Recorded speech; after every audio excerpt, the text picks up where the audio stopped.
All right, we're live from Sports Beach. My name is Will Nader, Group Brand Director at 72 Sunny. I'm here with some of my Activision clients who work on Call of Duty. We have Matt Gilhooley, who's a VP of Marketing, focuses on the live ops business as well as runs all digital, and then Matt Webster, who focuses on the mainline and new title launch. And we're here today to talk a little bit about Call of Duty fandom and the passion the fans have and how we've kind of channeled that into successful marketing. I think themes that are really relevant to a lot of the Sports Beach fandom that we're talking about today. So just going to start by going over a couple things and kind of starting earlier in the year. One thing that we've seen as of recently is incredible community health, incredible fandom, some of the highest we've seen across the last 5-6 years and 5 or 6 Call of Duty titles. What have you kind of done to reinvigorate fans as it relates to the live ops season? In a typical Call of Duty cycle, fandom and passion tends to fall off around this time of year, but it's healthier than ever. Yeah, absolutely. Thanks for having us today, by the way. Just to give some context, the live ops business is essentially after every major game launches, the game is live. It has roughly a new season every 60 days, and the live ops business is primarily driven by what the players are really engaging within the game. So essentially, everything that we think about is player first. What are players really excited about? This year we've had some really fantastic beats, like the return of Rebirth Island was huge, right? Fans have been really asking for that map to come back. And essentially we've also had a bunch of great partnerships, Cheech and Chong, Snoop Dogg, so a lot of great content just coming to the game that brings other fandoms into the Call of Duty universe. That's awesome. You mentioned Cheech and Chong. I'm curious if you talk a little bit about how you identify those partnerships that really get fans excited. I know Cheech and Chong is like a really unique one. You had Snoop Dogg, who's just a bestseller. What is it that your team looks for when you're trying to reignite the fandom in live ops season with operators? Yeah, so there's definitely a lot of research that goes into that. Also, just kind of seasonally with the live game, we're always looking for opportunities. What's going on with culture? What's going on in the calendar? For example, we have a haunting event, in the Halloween season every year. Cheech and Chong we brought for 420. As you can imagine, very successful partnership with those guys. A ton of great content. I mean, the community just was in an uproar once they saw the content. There's a lot of really kind of fun elements just hidden within it that really paid off, drove a lot of UGC. So, when the research tells you that there's a real opportunity like there was with Cheech and Chong, it tends to always deliver. Yeah, and you guys executed it really well. It was really funny, just leaning into 420 and owning those guys' personality. Yeah, and they were a ton of fun. It really helps when you have partnerships with talent who fully lean in, and they did custom shoots with us. They were really excited, so the payoff was great. That's awesome. Turning kind of to post live ops, we just had a really successful Call of Duty reveal of Black Ops 6. It was the most successful of all time as it relates to the confirmation, social conversation, which is a great measure of fandom and just passion. I think we were all very proud of it. Let's talk about, I think, what made it such a success and what can we learn from that, I think, to apply to other marketing in general and our marketing moving forward this year. Happy to take that, and thanks for having us today. We were thrilled with how Black Ops 6 came out the gate. The last month or so has been astonishing compared to prior year's launch. I think when you talk about the most successful reveal and confirmation moment, it's in terms of scale of social engagement, but also sentiment as well. The delta between the positive conversation we're hearing within the community and negative has never been more extreme. So we're really happy with how we showed up there. And we know as well that earned social conversation is one of the highest correlators with sell-through, so we're in a really good spot. I think in terms of learning over the past 6 weeks or so, there's a couple of ways in. Firstly, we really deconstructed the go-to-market plan. Working closely with your team, and great to get your take in a moment. Rather than having single big beats, I think breaking it apart into sort of morsels through that reveal window gave the community a lot to engage with over a period of time. So you saw consistent swells of conversation. And then I think moreover, the nature of our go-to-market plan this year, it's Black Ops, it's contentious, there's a bit of subversion in there. The fact that it was quite provocative as well led to a lot of conversation.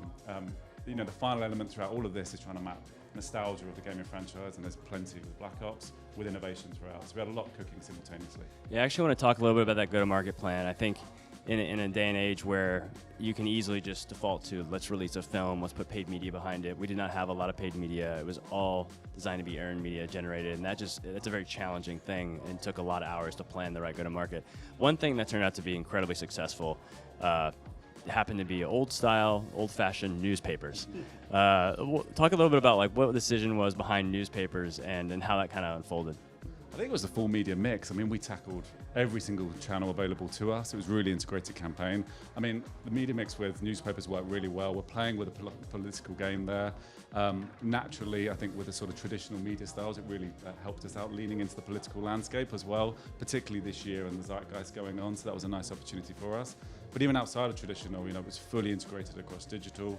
We had fake stunts going live with Mount Rushmore. We had an incredible live action film with political figures from the 90s, and equally the digital plan as well. When you think about our landing page exposure, was pretty something. I don't know if you want to dwell on that piece.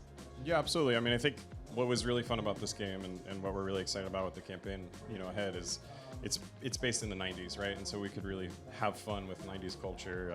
We partnered with Shepherd Ferry to make some incredible out-of-home wild postings for the campaign, and using newspaper to drive social chatter is a really kind of fun strategy. We had a really fun sort of immersive web experience that felt like kind of a throwback to the way I grew up, in the web, when everything was really experiential and exploratory. And it's just been a lot of fun to bring that stuff to life and see how the fans really respond to the culture of the 90s sort of weaved into modern technology, and definitely has paid off so far. It was global as well. I mean, UK and US, and I think one of the main partners we worked with was the New York Post. This was one of the most successful days of sell-through in the last 4 years, so there was a lot of resonance. Yeah, so they didn't have as many sales on a paid newspaper since the 2020 election, which is pretty incredible. It's great when Call of Duty is driving newspaper yeah, sales. totally. Well, it was interesting when we were joking, newspapers, microsites, like bringing back marketing from 10 years ago, but doing it in a way that fueled the digital ecosystem.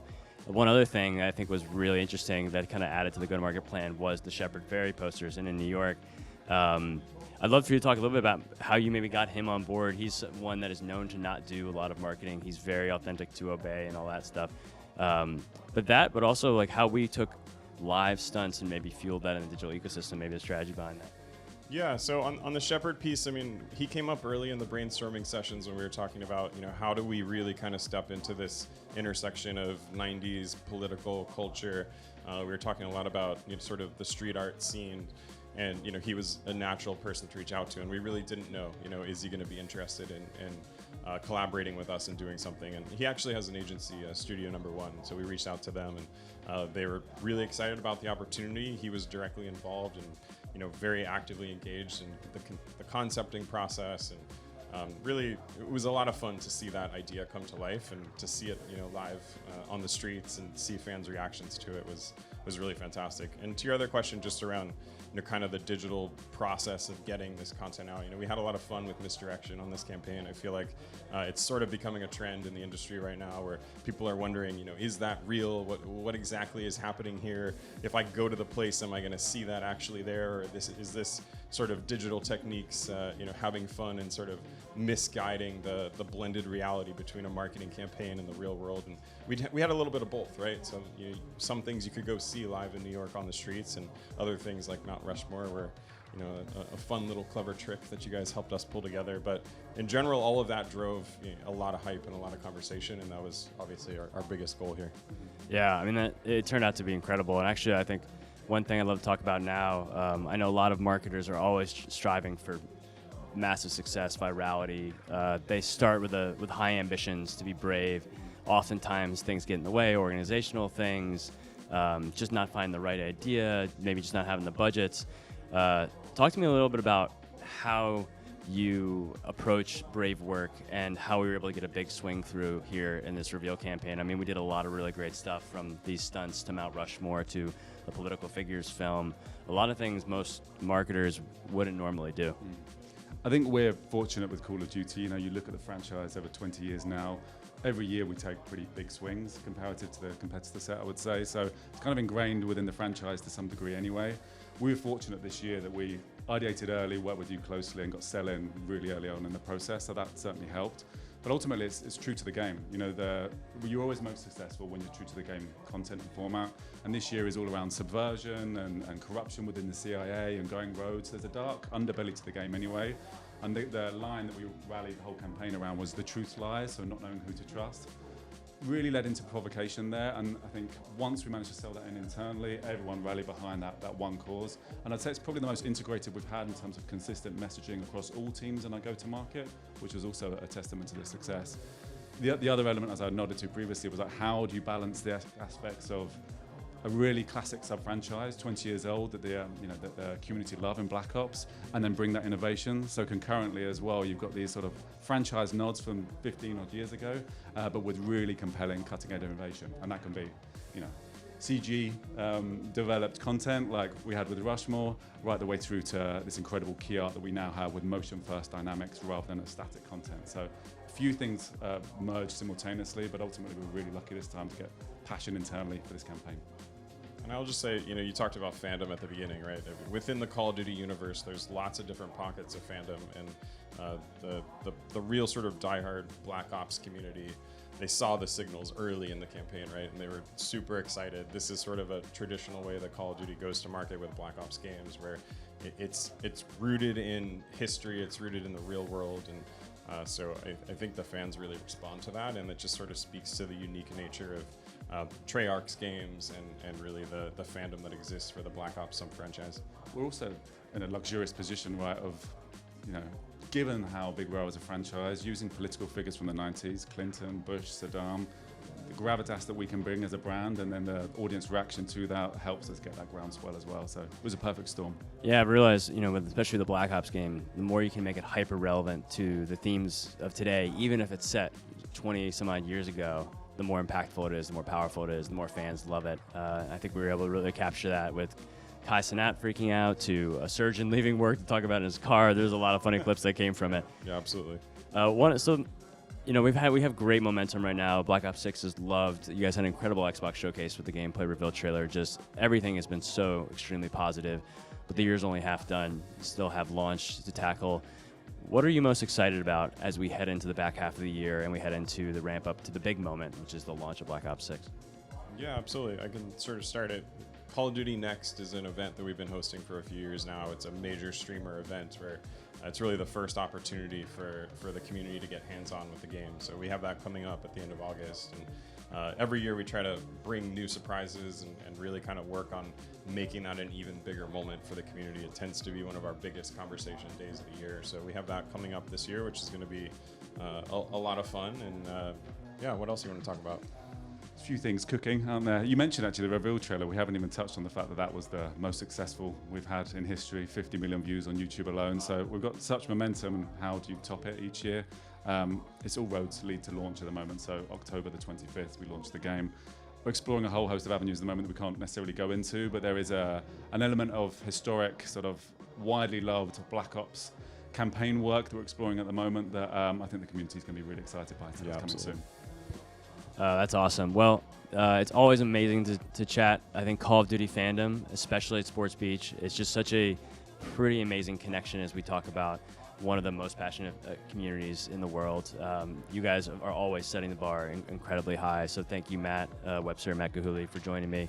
Hopefully everybody really can enjoy this interview, take it in, learn some stuff. We have a blast making marketing, and our fans have really loved it. We have a high bar to exceed the rest of this year, but we're going to have some fun doing it. So that's my name is Will, Group Brand Director from 72 and Sunny, and we're live from Sports Beach, and thank you very much. Appreciate it. Thank you.